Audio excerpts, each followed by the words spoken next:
Bonsoir mes chers amis, bienvenue sur ma chaîne Reading Over the Rainbows. J'espère que tout le monde va bien, que vous êtes tous en bonne santé. Je tenais à féliciter tous les musulmans pour le mois de Ramadan. J'espère que ce sera un mois rempli de santé, de fraternité et surtout de générosité envers les autres. Moi j'aime beaucoup Ramadan. Pour quelle raison? Parce que moi je fais presque toute l'année du jeûne intermittent. Je jeûne au minimum 16 heures par jour. Donc je vois les bienfaits sur mon corps, je vois aussi les résultats sur ma santé.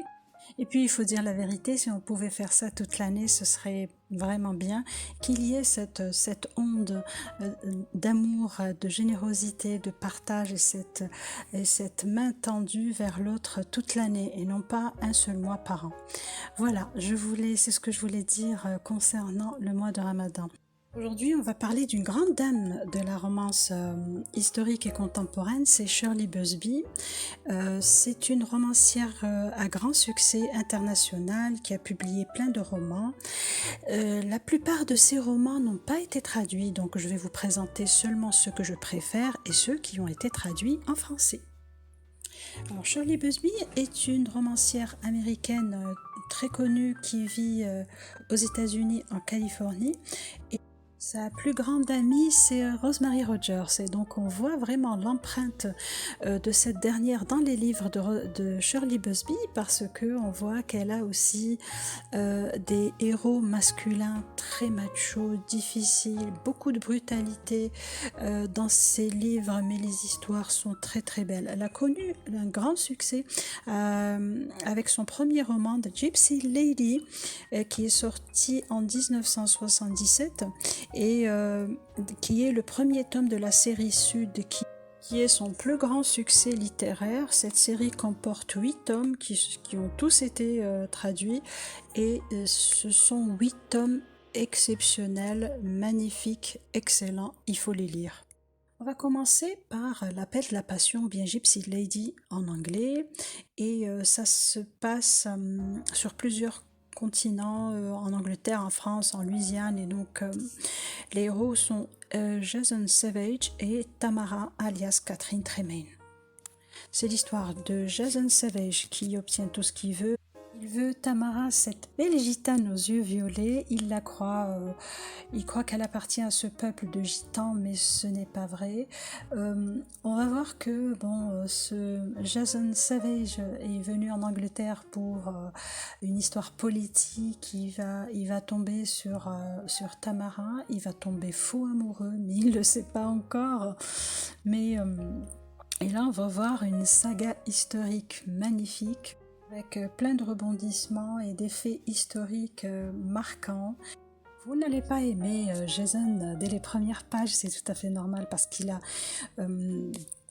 il a des manières un peu brutales, il est assez brutal, assez barbare avec Catherine au départ, mais bon, c'est vrai que ça va évoluer vers le mieux au milieu du livre, mais quand même j'ai adoré ma lecture parce que j'aime les personnages de Shirley Busby qui restent quand même des personnages assez noirs, assez spéciaux, mais j'aime lire aussi leur évolution, la façon avec laquelle ils évoluent quand ils sont face à la personne qu'ils aiment. Avec le temps, on va trouver que Jason est plus sexy que brutal et on aime aussi le fait que Catherine reste là, debout, quelles que soient les difficultés qu'elle... Elle est amoureuse de Jason, elle est là, c'est vrai qu'il est difficile, mais elle va le supporter jusqu'à ce que leur histoire évolue dans le bon sens. Alors, Gypsy Lady ou bien L'appel de la passion est parmi mes meilleurs livres de Shirley Busby et donc je lui donne un 5 sur 5. Je passe maintenant au deuxième tome de cette série, c'est Le lys et la rose, en anglais, de Tiger Lily, sorti en 85 et ça se passe en Louisiane au 19e siècle. Alors les héros sont Brett Dangermond et Sabrina del Torres. Cet roman se passe dans la chaleur torride du Texas espagnol du 19e siècle et c'est l'histoire de Sabrina del Torres qui aime Brett Dangermond depuis l'âge de 7 ans. Lui, c'est un aventurier. Il voit bien que cet enfant est attiré par lui, mais c'est encore une gamine et donc il n'est pas intéressé. Mais avec le temps, elle va devenir une beauté magnifique et donc La tendresse de Brett va se muer en désir, mais leur histoire n'est pas aussi simple que ça. Il va y avoir beaucoup de chassés-croisés, il va y avoir de la jalousie, des malentendus, des rivalités. On va voir au fur et à mesure de l'histoire et de l'évolution de leur histoire comment ils vont oser enfin s'aimer et surtout se l'avouer. C'est une très très belle histoire d'amour, une romance extraordinaire qui nous prouve que si on s'aime vraiment, on sait surmonter tout, même toutes les barrières, que ce soit la médisance, la jalousie, les rivalités, on surmonte tout. C'est une histoire passionnante, il faut surtout pas le rater. Moi je lui donne un 6 sur 6, c'est parmi les meilleurs livres de Shirley Busby, donc je vous conseille vraiment de le lire. Et je passe au 3e tome. Alors celui-là aussi c'est du lourd, j'adore cette série de cette grande romancière. On va parler maintenant de Au-delà du pardon, en anglais Deceive Not My Heart, qui est sorti en 84. Ça se passe aussi en Louisiane au 19e siècle et les héros sont Morgan Slade et Léonie Saint-André. Alors Morgan Slade a été trahi par sa première femme, elle a causé son malheur, et une autre va lui apporter l'oubli. Léonie et Morgan vont se rencontrer dans des circonstances un peu spéciales. Il est sous, elle est là par hasard et donc et là l'impensable va arriver. Elle va être enceinte quelques mois plus tard. Elle accepte le premier venu pour mari qui s'enfuit avec sa dot le jour même de son mariage. Léonie ne se laissera pas faire, elle va remuer ciel et terre pour retrouver l'époux indigne, et voilà que Morgan Slade prétend ne jamais l'avoir épousé. C'est une étrange comédie. Qui ment, qui dit la vérité? Eh ben, on va voir, mais l'histoire est splendide. Je vous conseille vraiment de la lire parce que c'est parmi les meilleurs livres de cette romancière. Donc, je vous conseille de lire Au-delà du pardon parce que c'est une histoire originale, simplement fantastique. Dans cette histoire, vous allez voir que notre héroïne ne va pas se laisser faire. La plupart du temps, dans les histoires de Shirley Busby, notre héroïne est un peu faible, donc elle se laisse faire pour gagner l'amour ou bien l'adoration de son mari. Mais dans Au-delà du pardon, ce n'est pas le cas. Elle est forte et elle va se battre jusqu'au bout pour avoir ses droits, pour recouvrir sa dot et et pouvoir vivre en paix. Je vous conseille vraiment de le lire, vous allez adorer et je lui donne un 6 sur 6. Je passe maintenant au 5e tome, Lady Vixen, qui est sorti en 1980, ça se passe en 1813. Les héros sont Nicole Ashford et Christopher alias Capitaine Saber. C'est l'histoire de Nicole Ashford qui est une orpheline, elle va s'enfuir de chez elle, elle ne veut plus subir les humiliations infligées par ses tuteurs, elle va se déguiser en garçon et elle se présente dans une auberge. Le capitaine y recrute son nouvel équipage, il la toise, il la trouve jeune, frêle, fragile quand même pour un mousse, mais bon, il l'engage à bord de la Belle Garce. Donc Nick va sillonner les océans, elle va voir des îles lointaines, repères de dangereux pirates, c'est l'aventure qu'elle cherchait, elle est enchantée.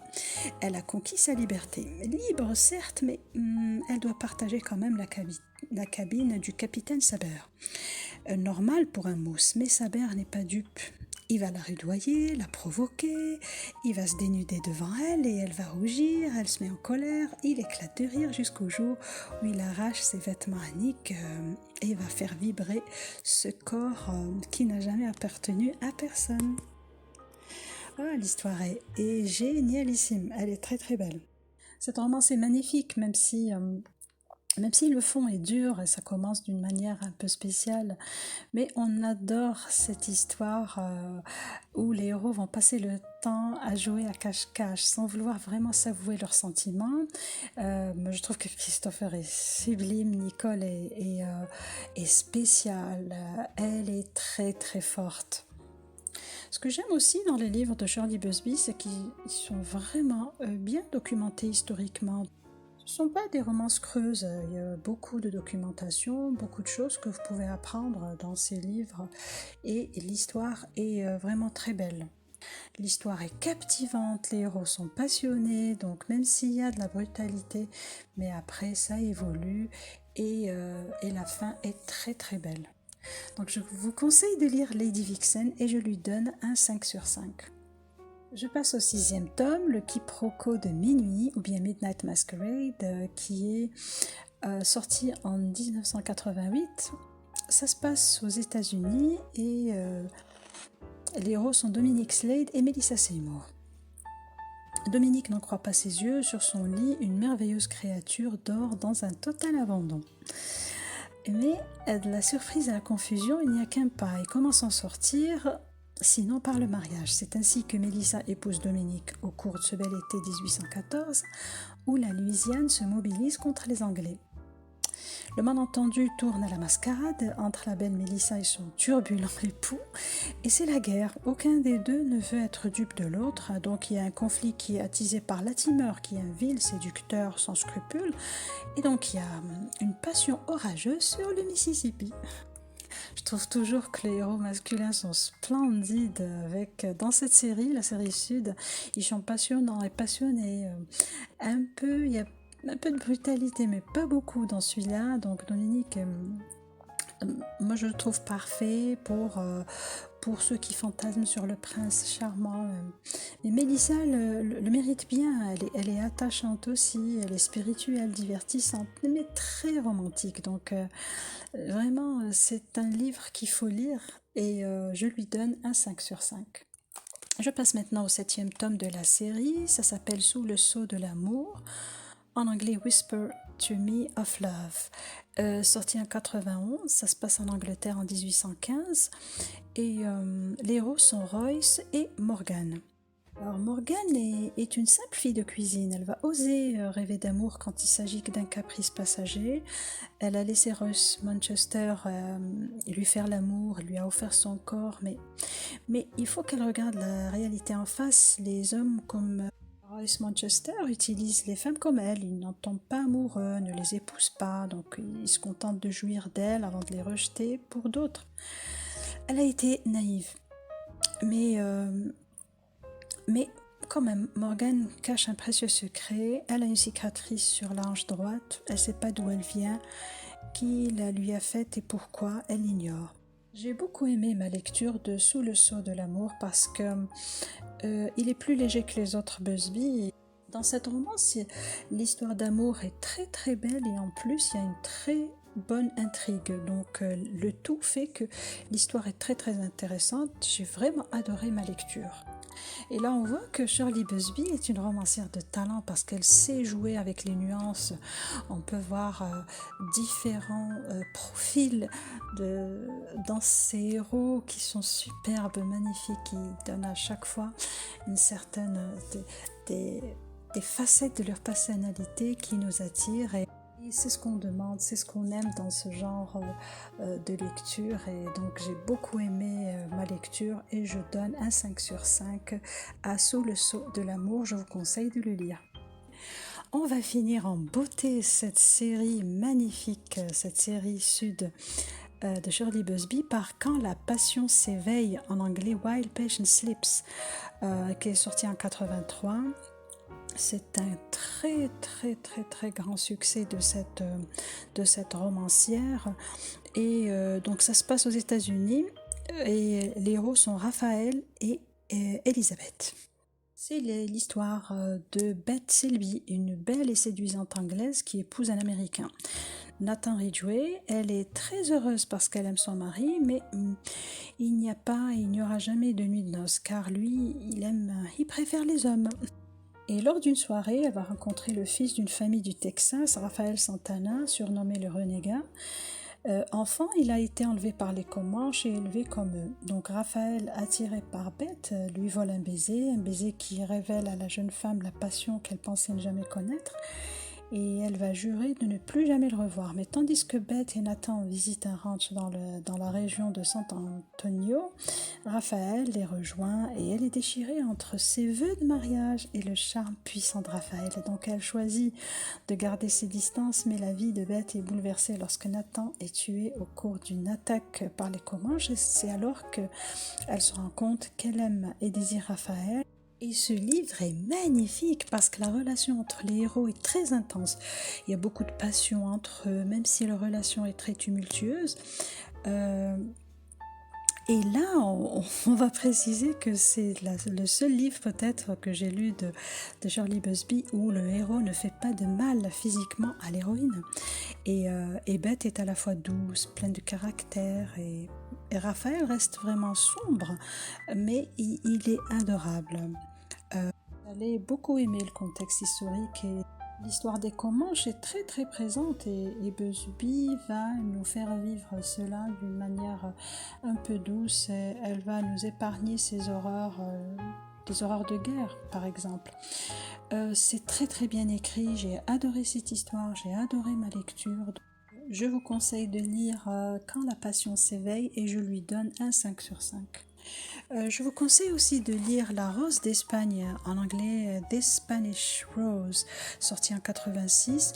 Ça se passe dans les Caraïbes et en Jamaïque et c'est le genre corsaire. Les héros sont Gabriel Lancaster et Maria Delgado. C'est un livre qui n'a pas été classé en série et c'est une très très belle histoire qui se passe au XVIIe siècle. Donc c'est l'histoire de Gabriel Lancaster qui s'est bien juré d'outrager à mort Maria Delgado, qui est la fille du meurtrier de son père. Quant à elle, au seul nom de Lancaster, elle vibrait de haine. Et à travers Maria et Gabriel, ce sont Roméo et Juliette, Chimène et Rodrigue qui nous regardent. Donc leurs baisers sont des morsures, leurs étreintes sont des duels. Et pourtant l'amour est là, il existe, mais comment ils vont vaincre toute cette haine et toute cette incompréhension? On va le voir en lisant bien sûr La Rose d'Espagne. J'ai adoré ma lecture aussi, c'est un de mes préférés de cette romancière. On a l'histoire de deux familles qui se détestent, une histoire d'amour tourmentée entre un Anglais et une Espagnole qui vont lutter contre leur haine réciproque, mais en vain. En plus, c'est très très bien écrit, vous allez adorer le côté rebelle de Maria. C'est une romance inoubliable de Shirley Busby, je vous conseille vraiment de lire cette romance magnifique et je lui donne un 6 sur 6. Voilà mes très chers amis romantiques, je viens de finir le tour d'horizon des meilleures romances de Shirley Busby, celles que je préfère bien sûr. Donc donnez-moi votre avis, quels sont les livres de Shirley Busby que vous aimez, que vous préférez. Envoyez-moi plein de commentaires dans ce sens, dites-moi quel est l'auteur de romance que vous préférez et j'en parlerai dans ma prochaine vidéo. Si vous avez aimé ma vidéo, likez-la et abonnez-vous et je vous dis au revoir et bonne lecture.